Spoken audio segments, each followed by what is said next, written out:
Hey guys, welcome back to our Servant Spotlight, and today we're going to be taking a look at Emiya and Fate Granddaughter, his stats, how to use them, and just an overall analysis of how good he is.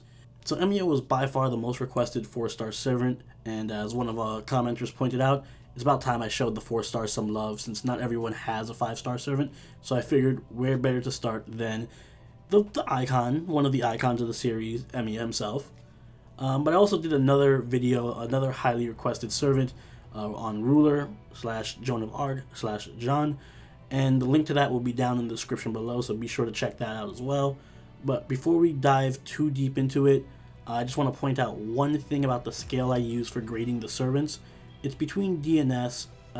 It's not the same for 4 stars and 5 stars. They're pretty much in separate leagues. So in other words, even the strongest A tier 4-star might only be as good as a C tier 5-star, just as a ballpark. So just because of how much of a difference there is in terms of stats. So if you see me give a 4-star like an A rating, don't assume I'm saying that he's as good as Gilgamesh, because he most certainly is not.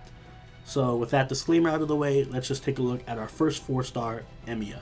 Emiya is an archer class servant with 11,521 HP and 9,398 attack, both of which are on the lower half of the 4-star archers. And I wish I could say that doesn't matter, but unfortunately it kinda does, and it's really only scratching the surface of his problems.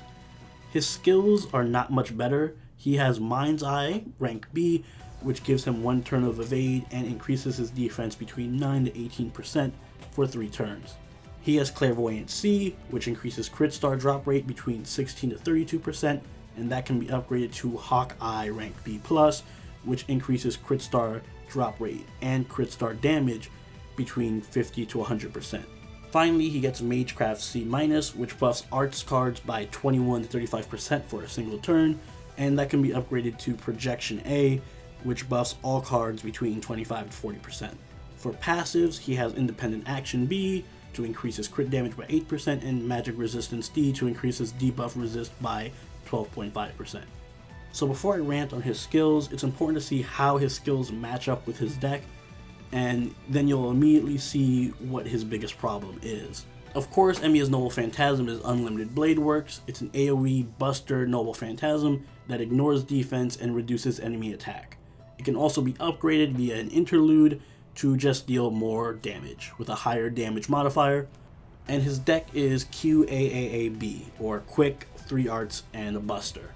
And yeah, that is the big problem. He has a Buster Noble Phantasm but 3 Arts cards, meaning he cannot Buster Brave Chain like Saber and Gilgamesh can do on his own, and that eliminates potential for really big damage. In addition, and far worse in my opinion, is that his Magecraft buff doesn't buff his Noble Phantasm. It only buffs his arts cards, which is utterly pointless. So all his buff does is increase the damage and increase the Noble Phantasm charge rate, which sounds good on paper, but since arts cards don't hit hard anyway, and his attack stat is so low, the buff is negligible, and his Noble Phantasm is an AoE, and that deals low damage, on top of it being combined with a low attack stat. And the fact is that he can't buff it, so it's just extremely weak. It hits like a wet noodle. And that's a pity, because it's an iconic Noble Phantasm. Who doesn't know Unlimited Blade Works? But unfortunately, Unlimited Blade Works is one of the weakest Noble Phantasms in the game at release. It does nothing. It's pointless to spam. But it doesn't end there. Clairvoyance is also useless because he only has 1 quick card. He isn't meant for putting out quick stars. And if you plan to combine it with Unlimited Blade Works, then yes, you can do that, but why even bother when there's already quick archers out there like Atlanta who do the job of producing crit stars a million times better, and not to mention there's 3 stars and lower who can do that better than Emiya anyway, so it's a useless skill. His passives are bad too. Crit damage by 8% does very little when you have 3 arts cards and only 1 buster, and chances are you're going to crit on an arts card and do really minimal damage. And as I said before, debuff resistance on a whole is just kind of useless. And to clarify on the debuff resistance issue, debuff resistance is pretty useless, as most bosses either have an unavoidable debuff or their debuffs just hit you 99.9% of the time because RPG mechanics. Debuff immunity, however, is not useless. It's completely different and can actually come in handy sometimes. So debuff immunity, good. Debuff resistance, not so much. The only useful skill that Emiya has is just his evade, and that's a pretty common skill, especially among archers, so it's not particularly special. Okay, if you guys are still with me, now that all the bad stuff is out of the way, there is good news, and that is that he does get better. He has 2 strengthening quests and an interlude, which are all desperately needed. Projection A fixes the problem he has with Magecraft so that his Noble Phantasm actually gets a buff, and Hawkeye makes up for his low crit damage from his arts cards because it greatly boosts your crit damage. I mean, 100% crit buff is nothing to laugh at. So it makes him somewhat viable for a crit team. The Noble Phantasm damage boost also doesn't hurt, but Unlimited Blade Work still kind of hits like a wet noodle, unless you have a Noble Phantasm level 5 Emiya, which I happen to actually do. So the footage you see here, he is using his Noble Phantasm 5 Unlimited Blade Work, so that's the maximum damaging pull-off on its own in the footage. The fact that it ignores defense is handy sometimes in challenge quests or events where there's enemies that have ridiculously high defense, but just don't overestimate it. It isn't as strong as you may think. So how should you use Emiya? Well, first off, I recommend using Formal Craft on him over Kaleidoscope or Limited Zero as a craft essence. Reason being, his Noble Phantasm hits like a softball, so no matter what you do, there's no point in wasting a Limited Zero on it, and he can spam it enough that Kaleidoscope is just overkill.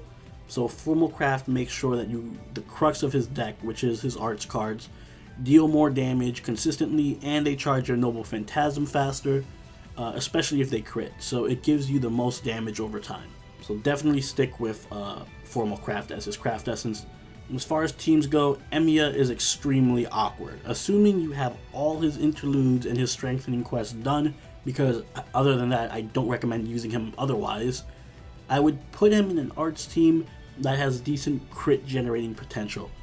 A dedicated art support that can drop crit stars is ideal, and there is a craft essence coming out that makes this type of setup ideal. So an arts user who can also produce crit stars.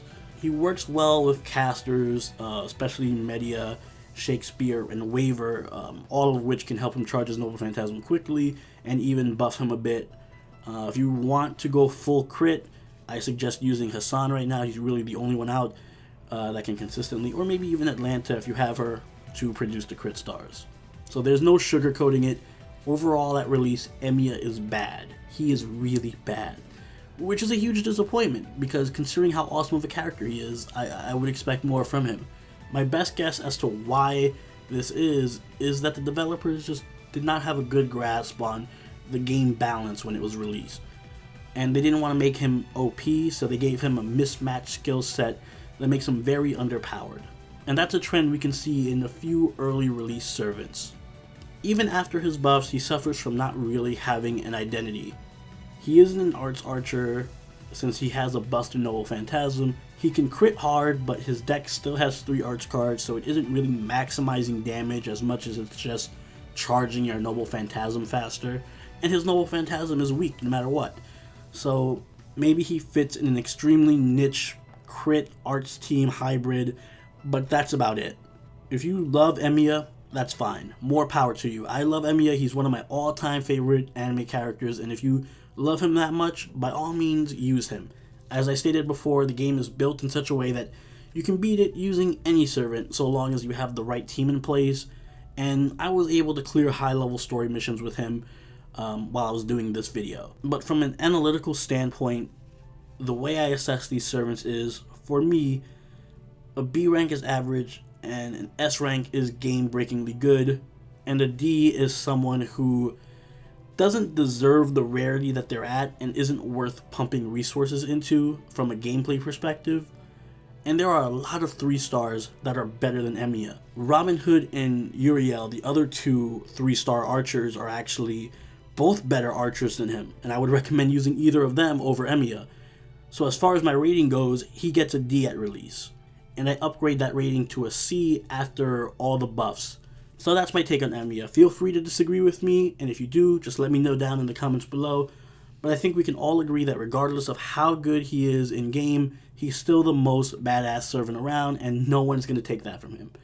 So if you enjoyed the video, leave a like and consider subscribing for more Fate Granddaughter content just like this. And I will be uploading Fate Granddaughter videos every Saturday going forward, so stay tuned.